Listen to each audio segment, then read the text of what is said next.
Welcome back to the Daily BS. My name is Doug Larson. You can find us at barbellshrug.com. I got a question today that says, what core exercises do you recommend? How often, rep schemes, etc. I have a lot of tightness in my back from sitting and driving all day, and I also have a bulging disc, which doesn't bother me too much, but that's a problem. I'd also like to strengthen my low back to improve my overall fitness, but just not sure how to go about it. So that's a great question. That's something that a lot of people struggle with. So a few things on that.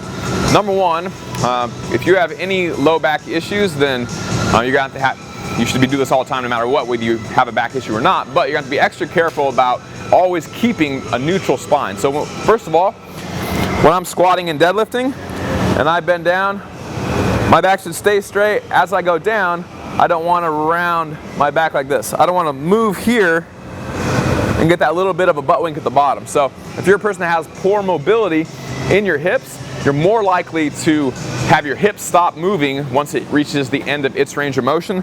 My hip is bending, my hip is bending, my hip is bending. If I can't bend my hip any more than this for me to go lower, well, now I have to move my back in place of my hip. Once I destabilize my back, and those, we got any poker chips around here? Here, we'll use this. If all of my vertebra, just like all the vertebrae in my back, are all stacked on top of each other like this, once I round my back, instead of them sitting flat, they're going to separate like that. It's going to put pressure on this side, it's going to push my disc out the back side. So when I go down and I round my back like that, my back is round, my back looks like this, and my disc gets pushed out of this gap here.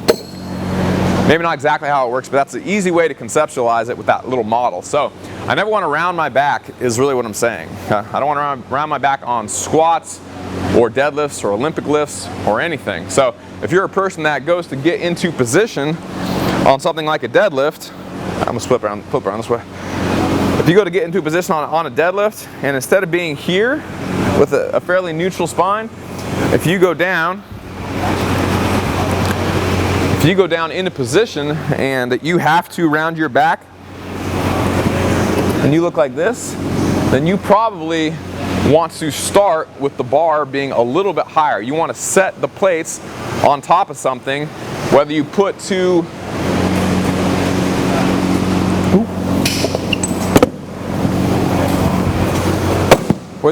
plates on the ground and you set your plates on that. That way the bar, instead of starting here, starts a little bit higher.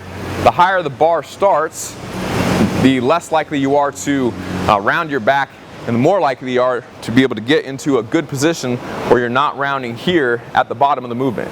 If you can start in a good position, then you can probably finish in a good position. Okay? So that's point number one. Make sure that you can get into a good position on squats and deadlifts. If it's really bad, then you can cycle off of those for a little while, let your back heal, and then move back onto them down the line. So instead of not doing anything while you're cycling off of squats and deadlifts, what you probably want to do is more split squats and more lunges, which basically means you're going to be doing single leg work where I have a 100% neutral spine.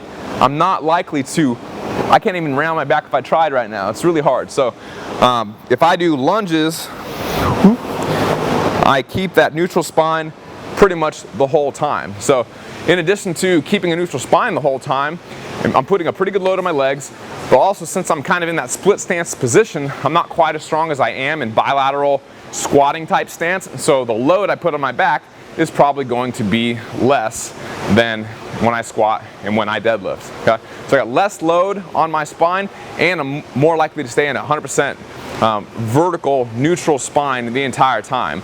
So not only am I keeping neutral spine, but I'm also not bending over. The more I bend over, the more stress is going to be put on my back. I'm staying vertical and neutral. So that wins on 3 levels really. Okay? Vertical, neutral, and just less load overall because I'm in a split stance which isn't as strong. Okay? To finally get to your question, what kind of core exercises, even though I kind of consider those to be core exercises in a way, what kind of core exercises should you do? For the most part, I'm going to refer you to the 3-part series that we did on anti-movement core training, core stability training. There's one on anti-extension, anti-lateral flexion, and then anti-rotation. So that's a 3-part technique WOD series that we did, so go watch those videos. The other thing I'm going to mention is for For things like sit-ups, it's a good idea if you're going to do them at all with a hurt back, which again, depending on how bad your back is, you might not want to, but anchoring my feet is a good idea on sit-ups, and here's why. If I bring my feet all the way to my butt, my center of mass now is really, really high. Okay, the more my feet go down, the more my center of mass goes down. The more my feet come up, the more my center of mass comes up. My center of mass is so high right now that I can't do a full sit-up if I wanted to. If I move it out a little bit, I still can't. The lower my center of mass gets, now I can get all the way up because my center of mass is lower. If I move my feet all the way out, I can sit up really easy. That's why anchoring your feet is such a great option, and it helps a lot of people that have a big upper body do full sit-ups, because it basically makes their center of mass all the way at their feet because you're anchoring on something that won't move. So when you're doing sit-ups, you want to extend your legs a little bit. A lot of people like to have knees wide because it makes it easier mobility-wise to get up and not have to round my back that much. So what a lot of people do is they don't move their feet, and to get their center of mass lower, the mistake they make is that they crunch as hard as they can. They round their back maximally like this, okay? And that's what moves their center of mass down, is that folding of their trunk. And that's not very good for your back, okay? I'm pulling myself into max flexion, which if I'm standing like this, you can see how ridiculous that looks, and you can see from the model that I used earlier about my spinal discs kind of coming apart like that, about how that's going to exacerbate that pain that you already have. So you don't want to do a whole lot of sit-ups in general if you have a hurt back, but if you do them in a workout, make sure that you extend your feet or that you anchor your feet, that way you can keep more of a neutral spine while you do that type of movement. So straight leg sit-ups are a great option, but really go check out those 3 technique wads. There's lots of great examples.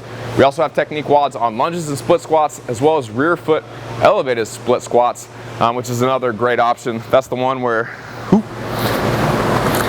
you anchor your back foot and you're doing split squats here. Okay. So that's a great option. It puts a great load on your legs with minimal stress on your back.